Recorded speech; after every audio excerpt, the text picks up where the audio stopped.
NIT Hamirpur में जल्द ही teaching staff की कमी दूर होगी। साल 2009 के बाद पहली दफा टीचिंग स्टाफ की रेगुलर भर्ती संस्थान करने जा रहा है।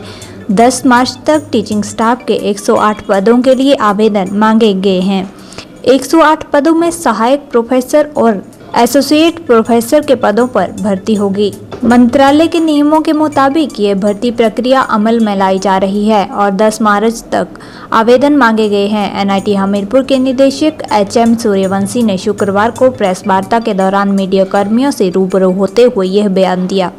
निदेशक सूर्यवंशी ने बताया कि यह भर्ती रेगुलर पॉलिसी के आधार पर की जा रही है और मंत्रालय के नियमों के मुताबिक ही प्रक्रिया अपनाई जा रही है।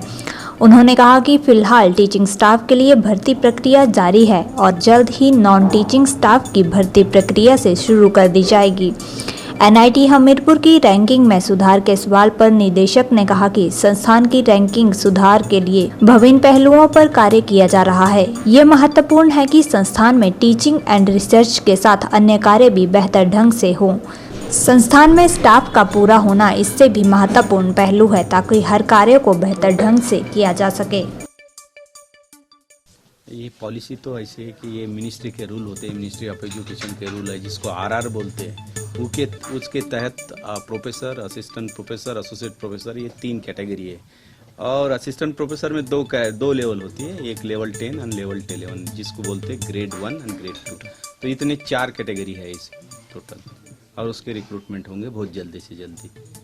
और 10 मार्च लास्ट डेट रखी है, तो 10 मार्च तक जो भी एप्लीकेशन आएंगे वो लेंगे। उसके बाद स्क्रूटिनी इमीडिएट करके उसके फिर रिक्रूटमेंट होंगी। इंटरव्यू सिलेक्शन बोर्ड बोलते हैं, उसके तहत उसके रिक्रूटमेंट होंगे। इनके टोटल 108 पद खाली है, तो 108 के लिए भरे जाएंगे टीचिंग के लिए। यस बहुत है, अभी काफ़ी एप्लीकेशन आ गई है अभी तो और 15 दिन और बाकी है, तो अभी काफ़ी आ गए एप्लीकेशन और आ रहे लोग। रैंकिंग के लिए तो जो पहला सबसे मेन है वो तो रिक्रूटमेंट है, जो हम लोगों ने बताया वो रिक्रूटमेंट है। इंफ्रास्ट्रक्चर आता है, उसमें रिसर्च एक्टिविटी भी आती है इन्वॉल्व। और बाहर के एक पैरामीटर ये है कि बाहर के स्टूडेंट्स हमारे यहाँ कितने एनरोलमेंट है, वो भी एक पैरामीटर है। तो उसमें भी काफ़ी इम्प्रूव हो रहा है, बाहर के स्टूडेंट्स भी आ रहे हैं। तो हॉस्टल भी तैयार करना है, इंटरनेशनल हॉस्टल बाहर के स्टूडेंट्स के लिए, वो भी प्रयास चल रहे हैं। उसमें उनका ऐसा इंटरनेशनल के कुछ नॉर्म्स होते हैं, उनको सेपरेट बाथरूम वगैरह होना चाहिए, सेपरेट किचन होना चाहिए, क्योंकि वो लोग कुछ कुक करते हैं तो उनको वो प्रावधान प्रोवाइड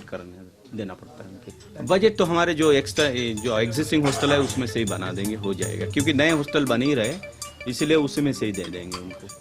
और है हमारे पास किचन वगैरह है कुछ हॉस्टल में बने। प्लेसमेंट तो इम्प्रूव होते रहता है जैसा हर साल, क्योंकि सरीका नहीं रहता, डिपेंड इंडस्ट्री पे भी डिपेंड रहता है। इंडस्ट्री का प्रोग्रेस कैसा है, इंडस्ट्री की एक्टिविटीज कैसा है, उसे पे भी होता है। लेकिन इस साल पिछले साल जैसा ही इस साल रहेगा, नियर अबाउट वैसा ही रहेगा रिक्रूटमेंट।